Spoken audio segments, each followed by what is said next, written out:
All right. This isn't going to be a long video this morning. I ran across this yesterday. I shouldn't have gone into the store, but I did. Actually, go in sometimes just to chat with the people that work at the store because I know a couple of them and they're really nice people. Anyway, I went into the back room where they have all the junk they're not sure what to do with, and just kind of wandering around. What I basically go back there for is they take a lot of remotes that they don't know what to do with, and they put them in a box. And I found some pretty good remotes I can use. They also take a lot of orphaned wall warts, the plug-in wall power cord things. And sometimes you can find one to something that you own that you don't have a working wall wart for. So I go through those boxes, but I was walking around, they had a pile of clothing by the back door, which usually means it's being staged to go out to the dumpster. And I saw the corner of the speaker sticking out, and I was like, ooh, I happen to like these types of speakers. Don't be fooled by how junky they look. There was a lot of units like this that were built and sold that weren't like the best, but they actually put some decent speakers on them to get the bass out of them. That's got a nice sized driver in it. Anyway, I saw the corner of the speaker out, and I was digging around in a pile of clothing and revealed this thing at the bottom of the clothing stack. And I was like, wow, that's a ridiculously large. I don't know, it's not a bookshelf unit, but anyway, it's bigger than it should be. It could be like 1/5 the size of this or what it has on here, but it's an RCA, but it had a 5-disc CD changer on it, and that's probably accounts for how big it is, because we're trying to fit the CD changer on the top. I'm thinking this is probably older than it looks. Maybe late 90s. It does have the cassette player. It's got a proudly displayed equalizer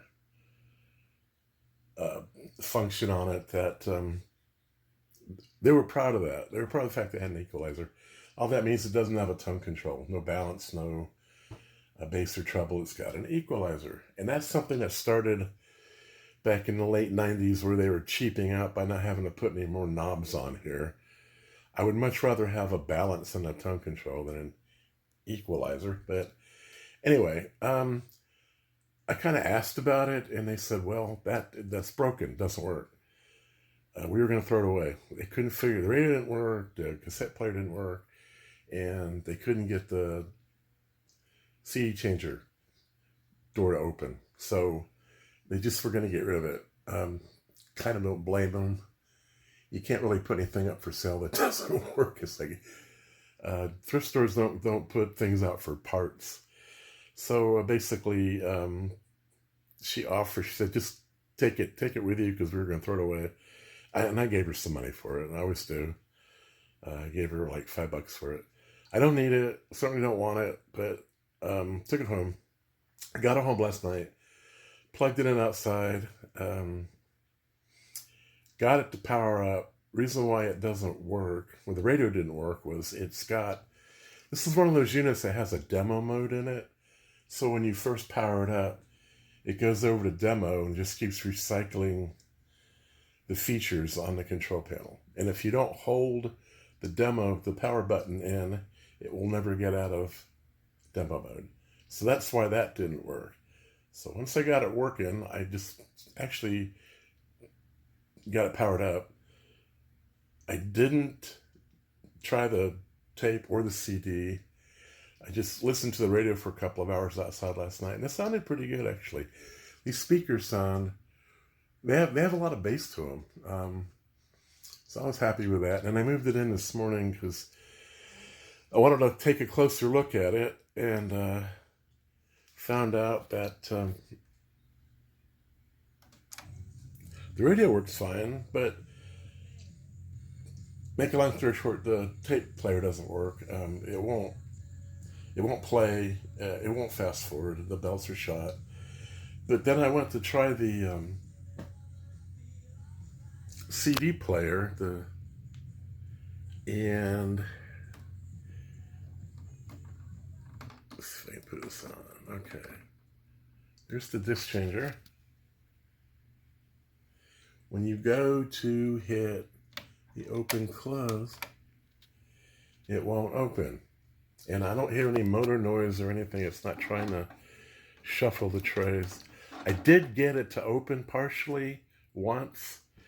It came about halfway out and stopped. And then I managed to push it back in, but that was the last it ever did. So obviously I've got my work cut out for me. I mean, I have to take the sides off, go in there. I think probably there's a belt issue with the CD changer. And there's also a belt issue with the cassette player. But it does have a auxiliary in, which is cool. It has a clock on it. I like that. I mean, a lot of these, they say they have clocks, but they're hard to get to the clock feature. I don't know why that is. This one actually has a clock. I haven't set it yet.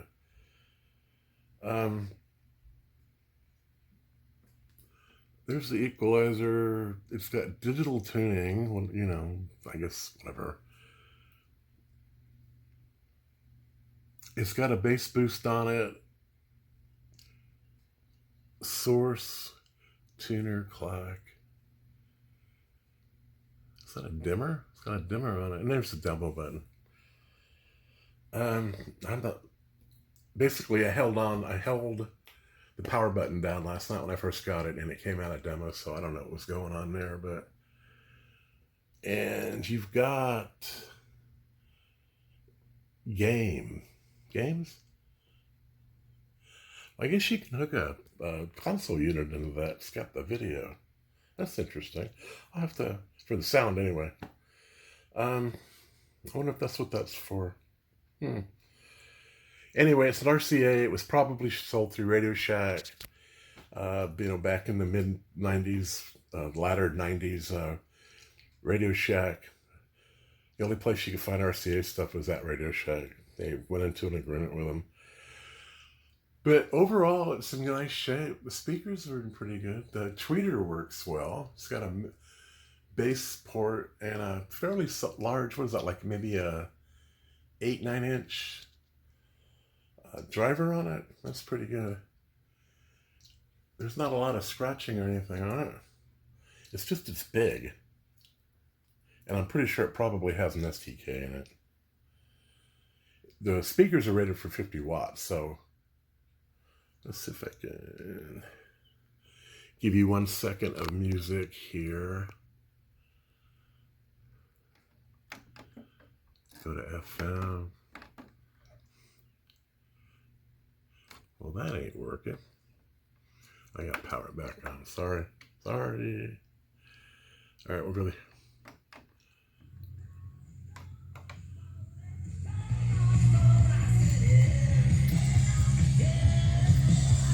You'll notice the stereo lights flashing because this is what you have for an antenna. One of these stinking cords that hangs out the back. I hate these things. They could have put an antenna connector on the back, but they didn't. So where I'm at here in this room, it's hard enough to get signals.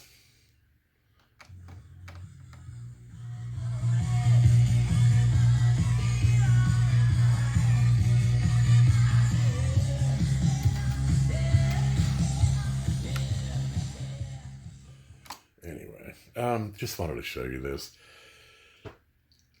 Y'all seem to like these kind of units. I kind of do too. This one's not the worst I've ever seen. It just is large. I'm not sure what I'll do with it after I get it working. I may move it in the house and keep looking for something to use on a daily basis that's got some features to it, not just like a receiver or anything. But anyway, that's what I got. Thanks for watching. I'll catch you on the next one.